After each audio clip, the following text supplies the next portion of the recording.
Namaste and welcome to New Vaidya. This is Mohit Kumar Gautam. Let's continue with the next portion of दृघंजीविती अध्याय। जो आज हम पहला topic पढ़ेंगे वो है त्रिदंड ऑफ आयुर्वेद। ठीक है, त्रिदंड मतलब होता है ट्राइपॉड। जैसे 3 लकड़ियों पे एक घड़ा रखा जाता है जिसमें हम पानी रखते हैं, उसमें से एक भी लकड़ी अगर ना हो तो क्या होगा, वो घड़ा हमारा उसको आधारित नहीं कर पाएंगे, उसको प्रॉपरली हम वहाँ पे रख नहीं पाएंगे।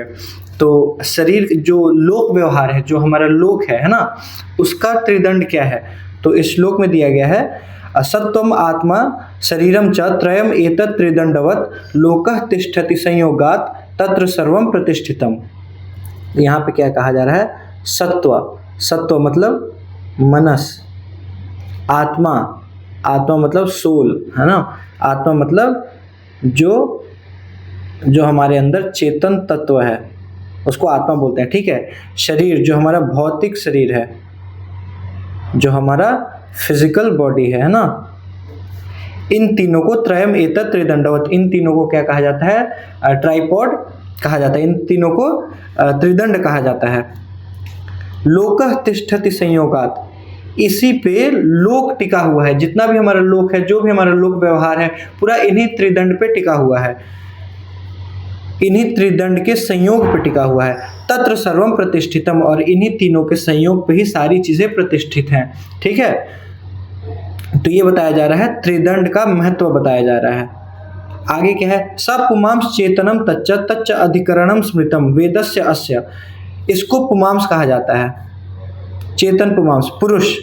नॉर्मली पुरुष मतलब हम जेंडर को नहीं कहते हैं कि मतलब स्त्री पुरुष, वो वाला पुरुष की बात नहीं हो रही। पुरुष मतलब आत्मा होता है, और यहाँ पे इस केस में पुरुष कहा जा रहा है इन तीनों के संयोग को, सत्व, आत्मा और शरीर के संयोग को पुरुष कहा जा रहा है, पुमांस।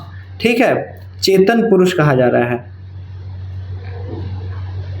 इन तीनों के संयोग को। और इसी पे तच्च अधिकरणम वेदस्य अस्य, ये जो वेद है इसी पुरुष पे आधारित है। अधिकरणम मतलब आधारित है।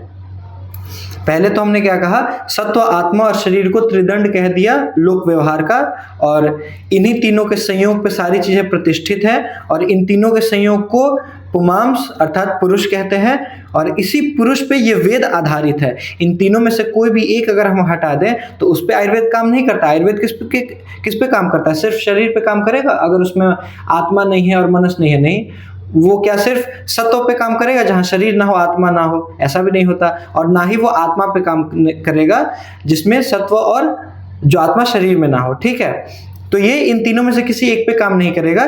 तीनों का जहां संयोग होता है वहीं पे आयुर्वेद काम करता है। तद अर्थम ही वेदो अयम संप्रकाशितः, पब्लिश किया गया है इसी पुरुष के लिए, पब्लिश किया गया है, बनाया गया है ये वेद। ठीक है, सत्व, आत्मा और शरीर त्रिदंड है इस लोक का, इसको, इसके संयोग को पुमांस कहते हैं, पुरुष कहते हैं, और यही पुरुष आधार है वेद का, और वेद इसी पुरुष के लिए प्रकाशित किया गया है। ठीक है, त्रिदंड के लिए ही प्रकाशित किया गया है। आगे देखते हैं, आगे हम देखेंगे द्रव्य, गुण और कर्म इसमें बताए गए हैं। इसमें क्या कहा जा रहा है? खादिन्य आत्मा मनः कालो दिशश्च द्रव्य संग्रह सेन्द्रिय चेतनम द्रव्यम निरिंद्रियम अचेतनम। इसमें क्या कह रहा है कि ख आदि, ख आदि मतलब ख किसको कहते हैं? आकाश को कहते हैं। तो ख आदि क्या हो गए? पंच महाभूत है ना, पंच महाभूत को ख आदि कहा जा रहा है, मतलब आकाश और बाकी जो 4 हैं। आत्मा, मन, काल मतलब टाइम, दिशश्च मतलब दिशा, इन सबको मिला के द्रव्य संग्रह कहते हैं। इन 9 को मिला के द्रव्य संग्रह कहते हैं। ख आदि में 5 हो गए, 5 महाभूत, 6ठा आत्मा, 7वां मन, 8वां काल और 9वां दिशा। तो इन 9 को मिला के क्या बोल देते हैं? द्रव्य संग्रह कहते हैं। इन तीनों को मिला के द्रव्य संग्रह कहते हैं। टोटल कितने होते हैं? 9 होते हैं। द्रव्य संग्रह कितने हैं? 9। कौन कौन से? पंचमहाभूत, आत्मा, मन, काल और दिशा। आगे क्या है? स इंद्रियम चेतनम द्रव्यम। अब ये जो द्रव्य संग्रह की बात किया गया ना कि कंपाइलेशन ऑफ द्रव्य, इन सबको मिला के जो द्रव्य संग्रह कहा गया, तो इन द्रव्यों में भी 2 प्रकार के द्रव्य होते हैं। एक होते हैं चेतन द्रव्य, एक होते हैं अचेतन द्रव्य। ठीक है, एक होते हैं चेतन द्रव्य, एक होते हैं अचेतन द्रव्य। चेतन द्रव्य कौन है? स इंद्रियम चेतनम द्रव्यम, जिनमें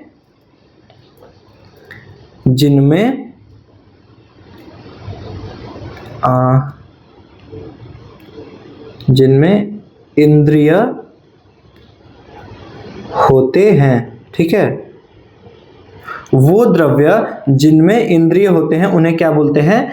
चेतन द्रव्य बोलते हैं। स इंद्रियम मतलब जिनमें इंद्रियां हैं, ठीक है। निर इंद्रियम जो इंद्रियों से रहित हैं, ठीक है, उन्हें अचेतन द्रव्य बोल देते हैं।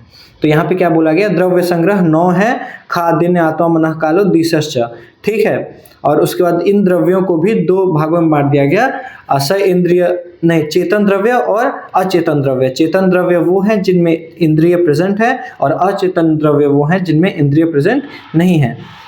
आगे हम देखेंगे गुण और कर्म, ठीक है। तो इसका श्लोक क्या है? सार्था गुरुवादयो बुद्धि प्रयत्नांतः परादय गुणः प्रोक्ता प्रयत्न आदि कर्म चेष्टितम उच्यते। सार्था मतलब क्या होता है? स अर्था, अर्थ जैसे हमारा जो इंद्रिय होती है ना, ज्ञान इंद्रिय होता है, कर्म इंद्रिय होता है और उभय इंद्रिय होता है, ये हम बाद में देखेंगे। जो हमारा ज्ञान इंद्रिय है, तो ज्ञान इंद्रियों के अर्थ होते हैं शब्द स्पर्श रूप रसगंध, ठीक है। तो ये हमारे ज्ञान इंद्रियों के जो अर्थ होते हैं शब्द स्पर्श रूप रसगंध, उन्हें सार्था गुण कहते हैं। तो ये टोटल कितने हो गए? शब्द स्पर्श रूप रस गंध टोटल हो गए 5। तो 5 होते हैं सार्था गुण। सार्था गुण को और क्या बोल देते हैं? वैशेषिक गुण भी बोल देते हैं, क्योंकि वैशेषिक दर्शन में भी इन्हीं गुणों का जिक्र किया गया है, ठीक है। आगे है गुरुवादयो, सार्थक गुरुवादयो। गुरुवादयो मतलब गुरु आदि, ठीक है, गुरु आदि।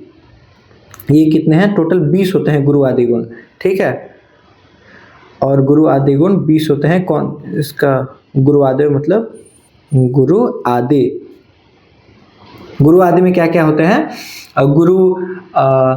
गुरु हो गया, और लघु हो गया, स्निग्ध हो गया, स्निग्ध हो गया, रुक्ष हो गया, शीत हो गया, उष्ण हो गया, ये सारे क्या होते हैं? गुरुवादि गुण होते हैं, ठीक है। टोटल 20 होते हैं ये। इनको विंशति गुण भी कहते हैं। बुद्धि प्रयत्नांता, अब ये जो बुद्धि प्रयत्नांता है ना, इसको हम बोलते हैं आत्मा गुण। आत्मा गुण बोल देते हैं बुद्धि प्रयत्नांता। इसको बुद्धि प्रयत्नांता क्यों कहा जा रहा है? क्योंकि ये जो गुण है इसमें होता है बुद्धि, सुख, दुख, इच्छा, द्वेष और प्रयत्न। बुद्धि, सुख, दुख, इच्छा, द्वेष और प्रयत्न। तो देखिए स्टार्ट कैसे हुआ? बुद्धि से, है ना, बुद्धि सुख दुख। तो बुद्धि से स्टार्ट हुआ और एंड किससे हुआ? प्रयत्न से। बुद्धि सुख दुख इच्छा द्वेष प्रयत्न। तो बुद्धि प्रयत्न अंतः, प्रयत्न से अंत हुआ, बुद्धि से स्टार्ट हुआ, प्रयत्न से अंत हुआ। इन गुणों को क्या बोल देते हैं? आत्मा गुण बोलते हैं। तो ये टोटल कितने होते हैं? बुद्धि प्रयत्न अंत, ये गुण कितने होते हैं? बुद्धि सुख दुख इच्छा द्वेष प्रयत्न। दुख, बुद्धि सुख दुख इच्छा द्वेष प्रयत्न, टोटल 6 हो गए ना। ये टोटल 6 हो गए। और आगे परादय, पर आदि, पर आदि, ठीक है। तो सार्थक गुण 5, गुरुवादि गुण 20, कितने? 25 हो गए।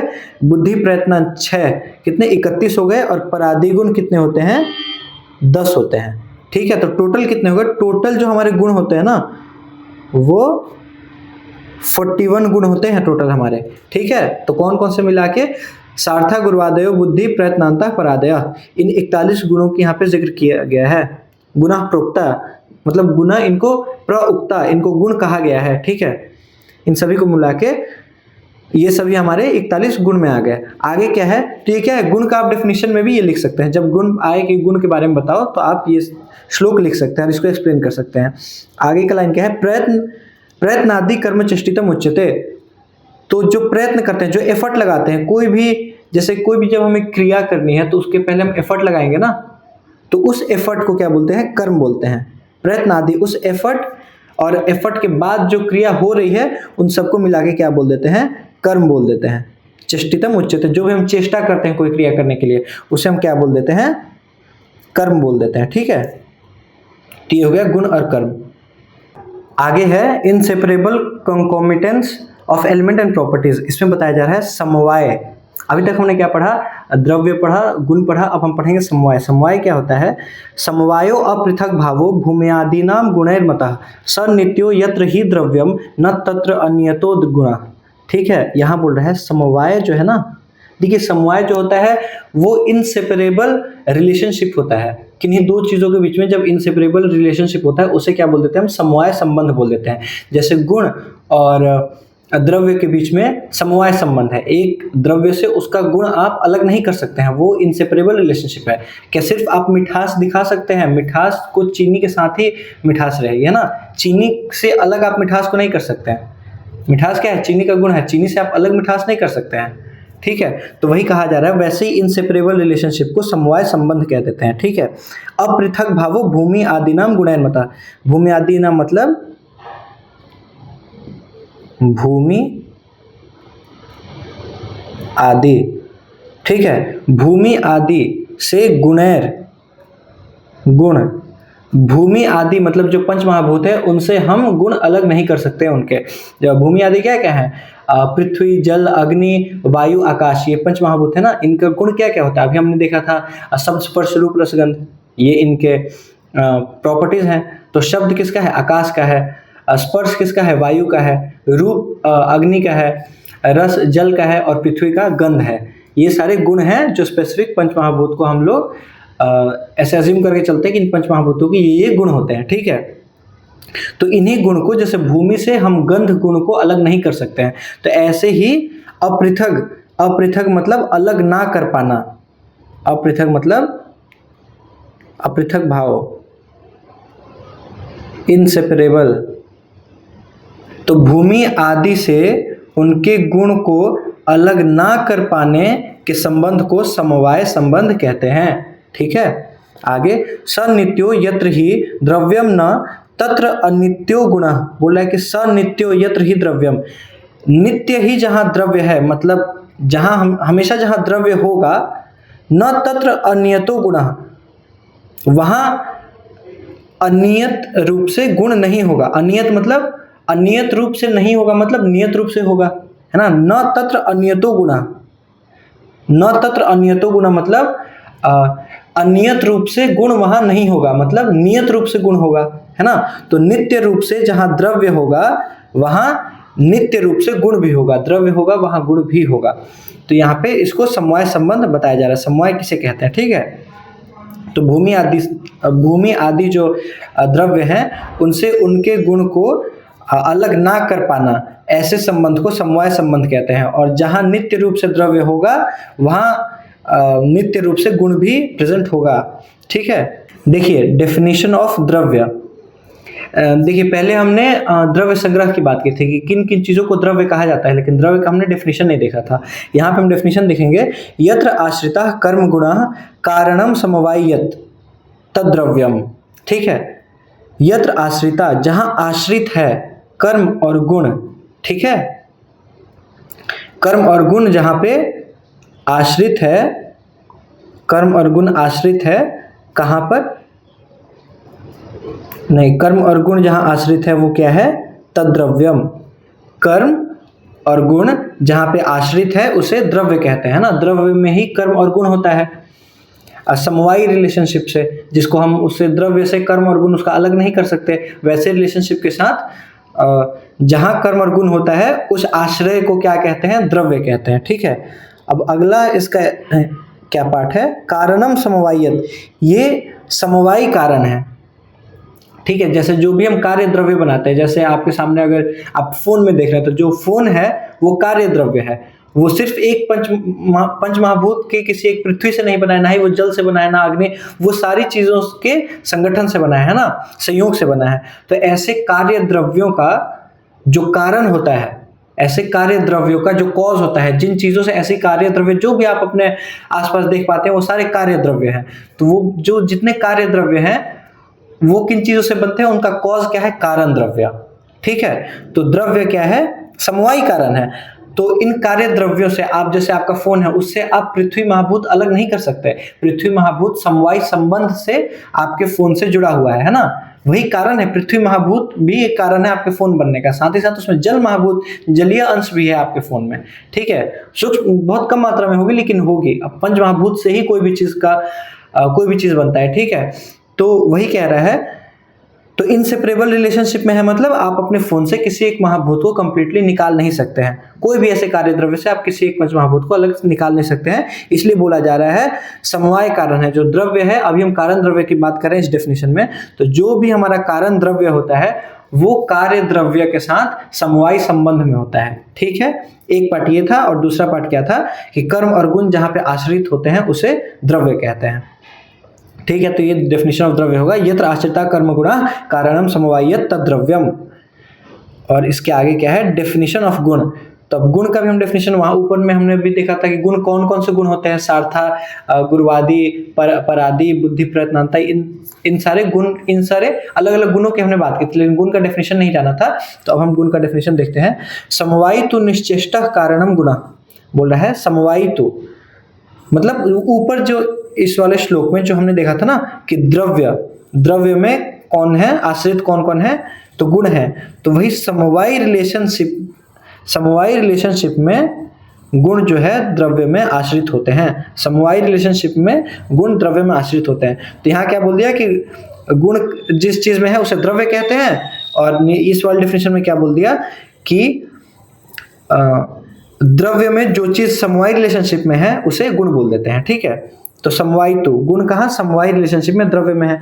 आगे निश्चेष्ट, इसमें कारण, इसमें कर्म नहीं होता है। जैसे हमने ऊपर क्या देखा था कि द्रव्य में कौन कौन आश्रित है, कर्म और गुण दोनों आश्रित है।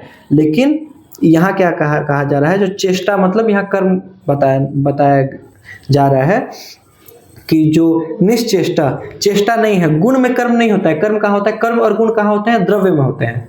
ठीक है, ये अगर द्रव्य है तो इसमें गुण भी है और इसमें कर्म भी है। तो देखिए द्रव्य में गुण और कर्म तो है, लेकिन क्या ये कर्म गुण में प्रेजेंट है, नहीं। तो वही यहाँ पे कह रहा है कि गुण समवाय रिलेशनशिप में होता है द्रव्य में आश्रित, और गुण में कर्म प्रेजेंट नहीं होता है। निश्चेष्टा,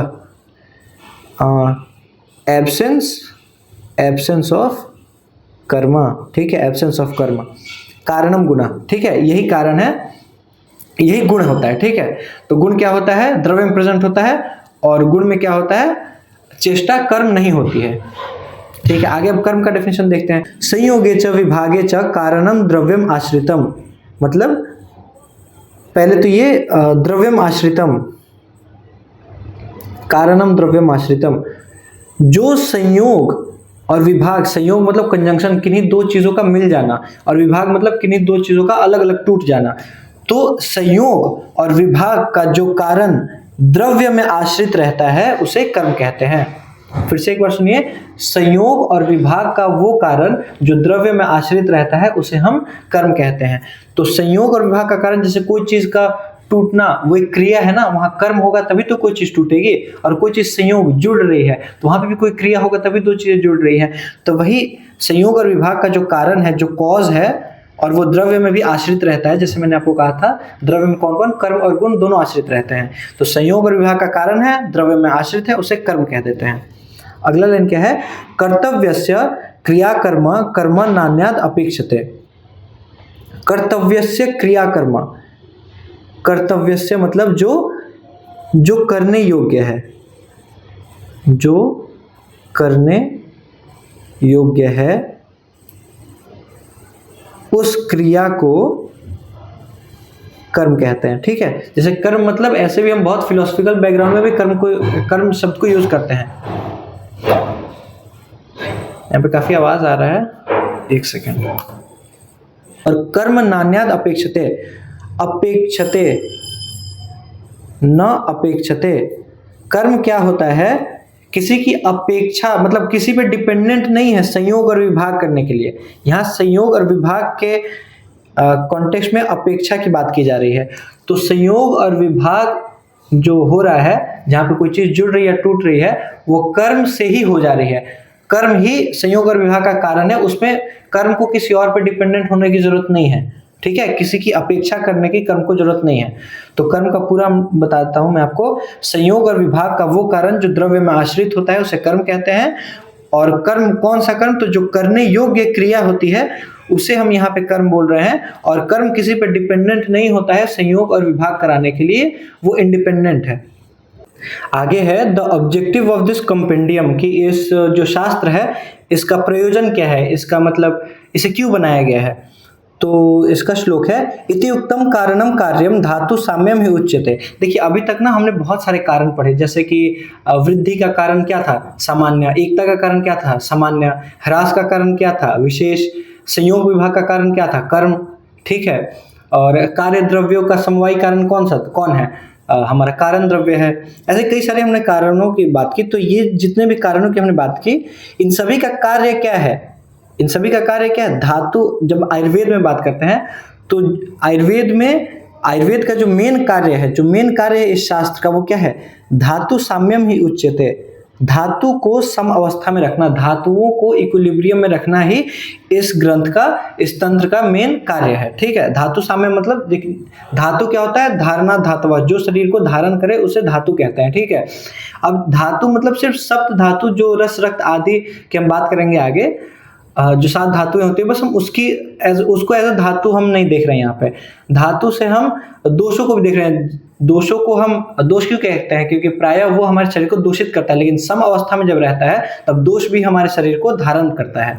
ठीक है। जैसे मल है, मल भी जब ज्यादा हो जाता है तो दूषित करता है, लेकिन कम हो जाता है तब वो शरीर को सही तरीके से धारण नहीं कर पाता है, दुर्बलता हो जाती है जब बहुत ज्यादा मल का क्षय हो जाता है। तो सम मात्रा में जब मल रहता है तो मल भी हमारे शरीर को धारण करके रखता है। दोष भी जब सम मात्रा में रहते हैं तो वो भी हमारे शरीर को धारण करके रखते हैं। तो इन सभी को एज अ धातु यहाँ पे कंसिडर किया जा रहा है कि इन्हीं धातुओं को साम्य अवस्था में रखना इस तंत्र का मेन प्रयोजन है। ठीक है। तो यही बोला जा रहा है इत्युक्तम कारणम कार्यम धातु साम्यम ही उच्यते। अगला लाइन है धातु साम्य क्रिया च उक्ता तंत्रस्य अस्य प्रयोजनम। तो धातु साम्य करने के लिए जो भी क्रिया को उक्त किया गया है, जो भी क्रियाओं का वर्णन किया गया है, वही क्रियाएं इस तंत्र का प्रयोजन है। वही धातु साम्य करने की जो क्रिया है वही इस तंत्र का प्रयोजन है। ठीक है। आगे है 3 types of causes of diseases. काल बुद्धि इंद्रिय अर्था नाम योगो मिथ्या न च अति च द्रव्य आश्रया नाम व्याधि नाम त्रिविधो हेतु संग्रह। इसमें हम दूसरा लाइन पहले देखते हैं। द्वय आश्रया नाम व्याधि नाम।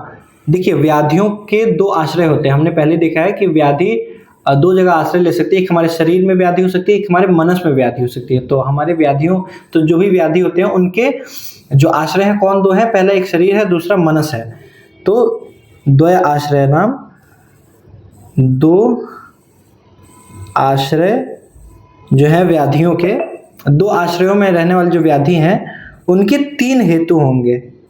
त्रिविधो मतलब 3, हेतु मतलब कारण, कॉज जो है ना, 3 कॉज होते हैं। जो दोनों आश्रय में जो मनस के रोग होते हैं और जो शारीरिक रोग होते हैं उनके 3 कारण हो सकते हैं। उन 3 कारणों के बारे में हम ऊपर देखते हैं। काल बुद्धि इंद्रिय अर्थानाम योगो मिथ्या न च अति च। काल मतलब समय, टाइम। बुद्धि मतलब इंटेलेक्ट। इंद्रिय अर्थानाम, इंद्रियों के जो अर्थ होते हैं, जैसे शब्द स्पर्श रूप रसगंध, जो इंद्रिय के अर्थ हैं उनका योग। देखिए इन तीनों का काल बुद्धि और इंद्रिय के अर्थ जो हैं, इंद्रिय और अर्थ का जो योग है वो मिथ्या अगर कर रहे हैं, न कर रहे हैं या अति कर रहे हैं। इसका मतलब मैं आपको बताता हूँ अलग अलग। जैसे काल का मिथ्या योग कर रहे हैं, काल का न योग मतलब अयोग कर रहे हैं, काल का अति योग कर रहे हैं। वैसे ही बुद्धि का मिथ्या योग कर रहे हैं, बुद्धि का अयोग कर रहे हैं, बुद्धि का अति योग कर रहे हैं। आगे है इंद्रिय अर्थ का मिथ्या योग, अयोग या अति योग कर रहे हैं। तो इन कारणों से शारीरिक और मानसिक रोग होते हैं। ठीक है। अब इसका मतलब क्या होता है, जैसे काल का मैं आपको बताता हूँ। काल का मिथ्या योग मतलब मिथ्या योग, जैसे काल जैसे ऋतु होती है, बहुत सारी ऋतुएं होती है हमारे एक वर्ष में। तो मान लीजिए गर्मी का मौसम है। ठीक है। अभी जो ऋतु है वो कौन सा है, गर्मी का समर सीजन है। इसमें अगर हम बारिश हो रही है, अभी के टाइम पे आप देखिए तो क्या हो रहा है, गर्मी का टाइम है लेकिन बारिश हो रही है बहुत ज्यादा। तो मिथ्या योग हो गया ना। नॉर्मली जो इस ऋतु में होना चाहिए उसके विपरीत कोई चीज हो रही है। गर्मी में बारिश हो रही है तो क्या इससे रोग उत्पन्न नहीं होंगे? ये बहुत सारे रोगों का कारण बन सकता है। और काल का ऋतु का अयोग मतलब गर्मी का मौसम है लेकिन गर्मी बिल्कुल नहीं पड़ रही, बहुत कम गर्मी पड़ रही है, उससे भी रोग हो सकते हैं। वैसे ही काल का अतियोग, गर्मी का मौसम है लेकिन बहुत ज्यादा गर्मी पड़ रही है, तो उसे क्या बोल देंगे, अतियोग बोल देंगे काल का। तो ये कारण होते हैं व्याधियों के। वैसे बुद्धि का, जैसे बुद्धि का मिथ्या योग कर रहे हैं, बुद्धि जो ज्ञान है वो गलत ज्ञान ले रहे हैं, उससे क्या होगा, बुद्धि भ्रष्ट होगी, तो ये मानसिक रोगों का कारण बन सकता है। वैसे बुद्धि का कम योग कर रहे हैं, बुद्धि का बहुत ज्यादा यूज कर रहे हैं।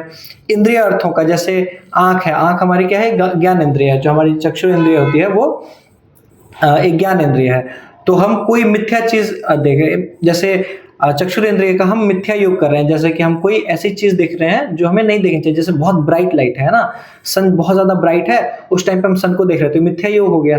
हमारे चक्षुरेंद्रिय वो देखने के लिए थोड़ी बनी है, लेकिन हम विपरीत कर्म कर रहे हैं, तो उससे हमारे रोगों के कारण बन सकते हैं ये चीज। या फिर हम चक्षुरेंद्रिय से अयोग कर रहे हैं, मतलब चक्षुरेंद्रिय का यूज ही नहीं कर रहे हैं, बहुत कम यूज कर रहे हैं, तब भी डल हो सकता है विजन।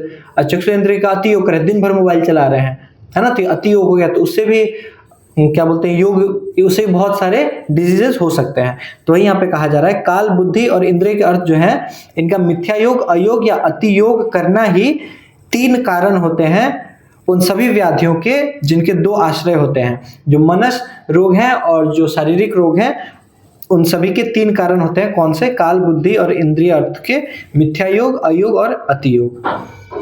ठीक है, ऊपर जो हमने देखा कि जो 2 आश्रय होते हैं व्याधियों के, उन्हीं आश्रयों के बारे में बताया जा रहा है कि वो 2 आश्रय को क्या संज्ञा दी गई है, शरीर और सत्व। ठीक है, शरीर और सत्व बताया गया है कि ये 2 आश्रय हैं जिनमें व्याधियां होती हैं। शरीरम सत्व संज्ञम च व्याधि नाम आश्रयो मता। ठीक है, यही 2 जो हैं, शरीर और सत्व, व्याधि के आश्रय हैं।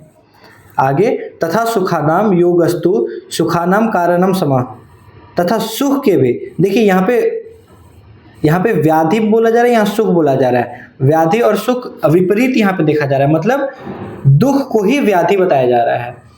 जैसे होता ना, सुख संगकम आरोग्यम, तो आरोग्य को मतलब स्वास्थ्य को सुख भी कहा जाता है, और दुख का जो पर्याय शब्द है उसको व्याधि भी कहा जा सकता है ना, व्याधि ही दुख है और सुख को ही हम स्वास्थ्य भी कहते हैं। तो यहाँ बोला जा रहा है कि व्याधि के जो 2 आश्रय हैं वो शरीर और सत्व है, और जो हमारा शरीर और सत्व है उसमें जो सुख है, वो सुख कैसे होगा, तो योगस्तु, किसके योग से होगा, सम कारण से, है ना। सम मतलब जो ऊपर हमने बताया, काल, बुद्धि और इंद्रिय के अर्थ, इनका जब सम योग हो गया, मिथ्या योग, अयोग या अति योग नहीं, सम योग, एकदम सही तरीके से जैसे होना चाहिए, गर्मी में सही यथा ऋतु जो लक्षण है वो आ रहे हैं, उसी प्रकार से जितना बारिश में बारिश होना चाहिए उस प्रकार से एकदम सही तरीके से सारी चीजें चल रही हैं, तो उस सम योग के कारण क्या होता है, शरीर में सुख आता है।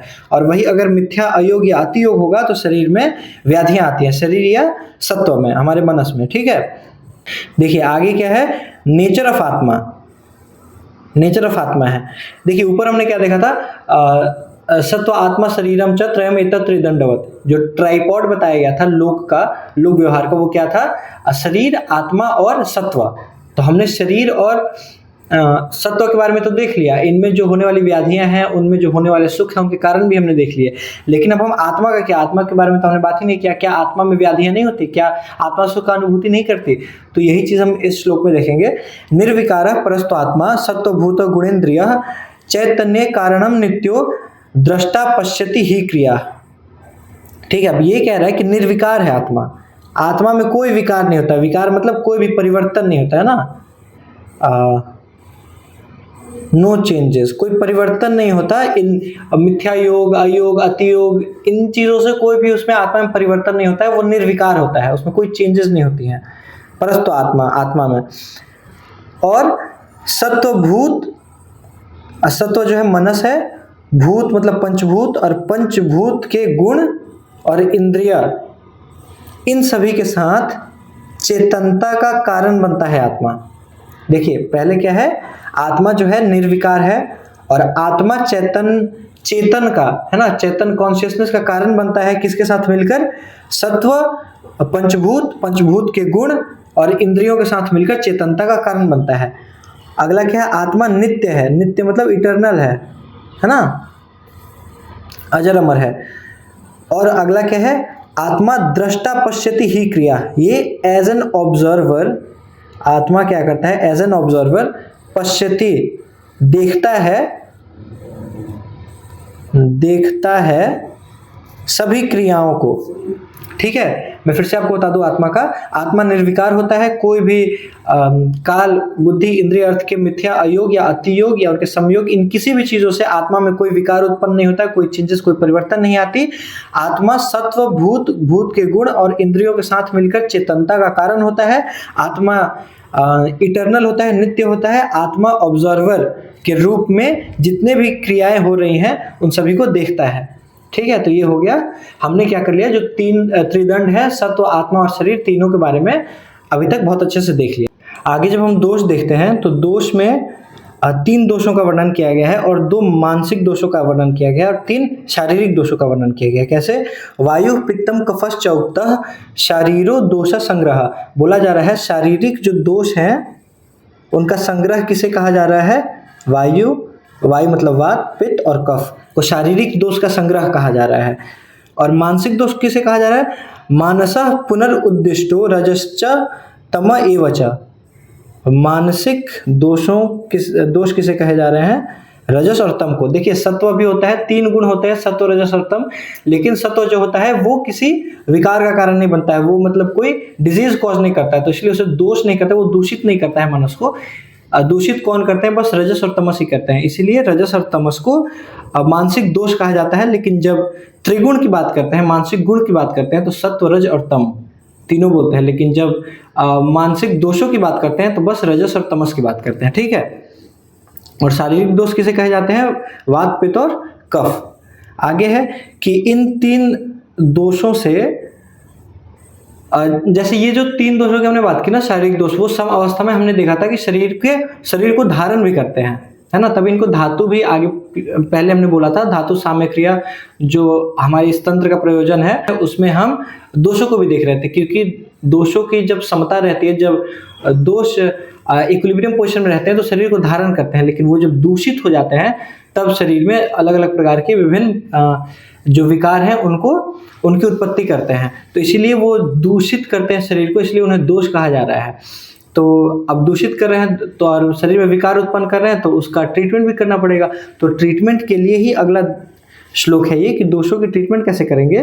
तो प्रसाम्यत्य औषधै पूर्वो दैवयुक्ति व्यपाश्रय मानसो ज्ञान विज्ञान धैर्य स्मृति समाधि भी।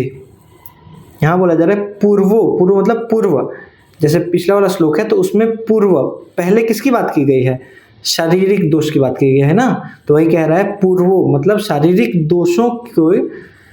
दोषों का प्रशमन करने के लिए औषधि का हम प्रयोग करते हैं। ठीक है, औषधि का प्रयोग करते हैं, ट्रीटमेंट करते हैं। तो ट्रीटमेंट जो हम करते हैं वो 2 तरीके से कर सकते हैं, एक कर सकते हैं दैव व्यापाश्रय से, एक कर सकते हैं युक्ति व्यापाश्रय से। तो ये टेक्निकल टर्म्स है आयुर्वेद के, जो इसके बारे में हम आगे बहुत अच्छे से पढ़ेंगे। दैव व्यापाश्रय मतलब जो मंत्र से चिकित्सा हम करते हैं, जो जैसे ताबीज वगैरह हम पहनते हैं, उसका कारण कार्य उतना बढ़िया से हमको नहीं पता होता है कि मतलब इसका कॉज ये कैसे सही कर रहा है, इसका एग्जैक्ट हमको रीजन पता नहीं होता, लेकिन फिर भी उससे देखा गया है, ये ऑब्जर्व किया गया है कि चिकित्सा सही प्रकार से हो पाती है, इससे भी दुख दूर होते हैं। तो ऐसी चिकित्सा पद्धति क्या बोलते हैं, दैव व्यापाश्रय बोलते हैं। युक्ति व्यापाश्रय जिसमें हम प्रॉपर योजना के तहत ट्रीटमेंट प्रोटोकॉल जो हम फॉलो करते हैं, एक वैद्य फॉलो करता है, उसे क्या बोलते हैं, युक्ति व्यापाश्रय बोलते हैं ना। तो दैव व्यापाश्रय और युक्ति व्यापाश्रय के हम दोषों का प्रशमन कर सकते हैं। कौन से दोषों का, पूर्व में जो दिए गए हैं, मतलब शारीरिक दोषों का। ठीक है, आगे क्या है, मानसो ज्ञान, ये बोल रहा है कि मानसिक दोषों का प्रशमन, मानसिक दोषों का उपचार कैसे होता है, ज्ञान विज्ञान धैर्य स्मृति समाधि, ये ध्यान रखिएगा। मानसिक दोषों का कैसे उपचार होता है, ज्ञान विज्ञान धैर्य स्मृति समाधि, ये जो 5 चीजें हैं इसका सही प्रकार से हम उपयोग करके हम मानसिक रोगों का चिकित्सा करते हैं। ठीक है, ये श्लोक इंपॉर्टेंट हो जाता है कि मानसिक रोगों का जो ट्रीटमेंट है वो कैसे करते हैं। तो मानसो ज्ञान विज्ञान धैर्य स्मृति समाधि भी। और ट्रीटमेंट ऑफ शारीरिक दोष कैसे होते हैं, प्रसाम्यत्य औषधि पूर्वो दैवयुक्ति व्यापाश्रय। ठीक है, ये हमने देख लिया क्या कि जो दोष हैं जिनसे अलग अलग प्रकार के हमारे दोनों आश्रय मानस में और शरीर में व्याधियां हो रही हैं, उन व्याधियों को दूर करने के लिए इन दोषों का प्रशमन कैसे करेंगे।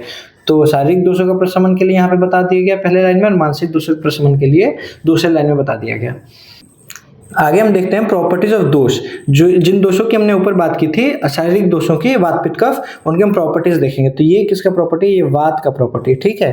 क्या है, रुक्ष, रूखा, शीत, ठंडा, लघु, हल्का, सूक्ष्म जो माइन्यूट होते हैं, जो स्रोतस में प्रवेश कर जाएं, मतलब जो बहुत माइन्यूट होते हैं ना, स्रोतस से भी हम बाद में देखेंगे क्या होता है। आगे सूक्ष्म चलो, चलो मतलब चला, जिसमें गति, जो गतिशील होता है। अथा विशदः, विशदः मतलब जो चिपचिपा होता है, स्लाइमी होता है। खरह जो रूखा होता है। ये सारी प्रॉपर्टीज, ये सारी किसकी प्रॉपर्टीज है, वात की प्रॉपर्टीज है। अगला लाइन क्या है, विपरीत गुणैर द्रव्यैर मारुतः संप्रशामयति। इसका मतलब क्या है, विपरीत गुण के जब हम द्रव्य देंगे, ये तो गुण किसके हो गए, ये सभी गुण किसके हो गए, वात के गुण हो गए। अब इन सभी गुणों के विपरीत गुण वाले द्रव्य जब हम किसी को देंगे, तो मारुत का मतलब वात का क्या होगा, संप्रशामयति, प्रशमन होगा, वात घटेगा। ठीक है, हमने पढ़ा था ना, सामान्य वृद्धि कारणम ह्रास हेतु विशेषश्च, मतलब सामान्य वृद्धि का कारण बनता है। तो ये जो गुण है, इन्हीं गुण वाले द्रव्य देंगे तब तो वात बढ़ेगा, सामान्य वृद्धि कारणम। लेकिन विपरीत अगर विशेष देंगे, मतलब इन गुणों के विपरीत गुण वाले द्रव्य देंगे, जो जैसे ये शीत है ना, वात का गुण क्या है, शीतलता है। अगर हम उष्ण कोई पदार्थ देंगे, उष्ण द्रव्य देंगे, तो क्या होगा, मारुत घटेगा, क्योंकि ह्रास हेतु विशेषश्च, विशेष क्या करता है, विपरीत गुण वह क्या करता है, घटा देता है किसी प्रॉपर्टी को। तो वही कहा जा रहा है, यहाँ पे प्रॉपर्टी बताया, अगले लाइन बताया कि विपरीत गुण के द्रव्य हम देंगे तो मारुत जो है, मारुत वात को ही कहते हैं, तो वात घट जाएगा। आगे है, ये पित्त का है, ये पित्त की प्रॉपर्टीज हैं, ठीक है। सस्नेहम उष्णम, सस्नेहम मतलब हल्का सा, किंचित स्नेह, किंचित स्नेह, किंचित स्नेह मतलब थोड़ा सा स्नेह है ना। ज्यादा स्नेह किसका प्रॉपर्टी है, कफ का प्रॉपर्टी होता है ना। स्निग्ध कौन होता है, कफ होता है, लेकिन ये थोड़ा सा स्नेह युक्त होता है, ये पित्त भी। उष्ण, गर्म, तीक्ष्ण, शार्प है ना। और द्रव मतलब लिक्विड, द्रवम, और अम्लम, अम्लम ये रस की दृष्टि से बताया जा रहा है, रस बताया जा रहा है कि अम्ल रस का होता है। तो अम्ल रस की जो प्रॉपर्टीज होती हैं वो पित्त की प्रॉपर्टीज होंगी। कटु रस की जो प्रॉपर्टीज होती हैं वो पित्त की भी प्रॉपर्टीज होंगी। और सरम मतलब मोबाइल होता है ना। द्रव है मतलब लिक्विड है, तो ऑब्वियसली मोबाइल होगा। और कटु और अम्ल जो रस की प्रॉपर्टीज होती है वो भी पित्त की प्रॉपर्टीज होती हैं। इसका भी अगला लाइन वही है, विपरीत गुणे पित्तम द्रव्येर आशु संप्रशाम्यते। तो इसका मतलब भी वही हो गया कि विपरीत गुण के अगर द्रव्य देंगे, ये जो ऊपर गुण दिए गए हैं इसके विपरीत गुण के जब द्रव्य देंगे तो पित्त का प्रशमन होगा, पित्त घटेगा। अगला है गुरु, हैवी, ये किसका, कफ के गुण बताया जा रहा है ना। तो गुरु मतलब हैवी, शीत, ठंडा, मृदु, मुलायम, स्निग्ध, स्निग्धम मतलब अंकुश है ना। और मधुर मतलब मधुर रस की जो प्रॉपर्टीज होती है वो इसमें आएंगी। स्थिर मतलब स्टेबल रहता है ये। पिच्छिल मतलब चिपचिपा होता है ना, चिपकने वाले टाइप्स होता है। तो ये किसके गुण हो गए, कफ के गुण हो गए। और श्लेष्मणः प्रशमम यान्ति विपरीत गुणैर गुणा, ये भी वही है कि विपरीत गुण वाले अगर द्रव्य देंगे तो क्या होगा, कफ घट जाएगा। तो ये हो गया दोष के बारे में हमने जान लिया। दोषों के जो प्रॉपर्टीज होते हैं वो जानेंगे। इसके बारे में बहुत विस्तार से हम चरक संहिता में आगे बहुत विस्तार से इन चीज़ों के बारे में पढ़ेंगे। अभी बस जितना है आप उतना ध्यान रखिए कि वात के प्रॉपर्टीज क्या होती हैं, उनका उल्टा प्रॉपर्टीज वाली अगर पदार्थ हम देंगे तो वात घट जाएगा। सिमिलरली पित्त और कफ के लिए भी प्रॉपर्टीज क्या है और उनके विपरीत गुण वाले द्रव्य देंगे तो वो घट जाते हैं। अगला टॉपिक क्या है हमारा, fundamental principle of disease management and prognosis. ये हेडिंग आप अपने बुक से देख लीजिएगा, इसमें बहुत टिपिकल से हेडिंग मैंने डाल दिए हैं स्टार्टिंग में। इसमें क्या दिया गया है, विपरीत गुणैर देश मात्रा काल ओपपादितैः भेषजैर विनिर्वर्तन्ते विकारः साध्य सम्मता। ये क्या कह रहा है, जैसे जो विकार है ना, जो साध्य विकार है, जिनकी हम सिद्धि कर सकते हैं, जो विकार हम ठीक कर सकते हैं, वैसे विकारों का मैनेजमेंट हम किस प्रकार से करते हैं।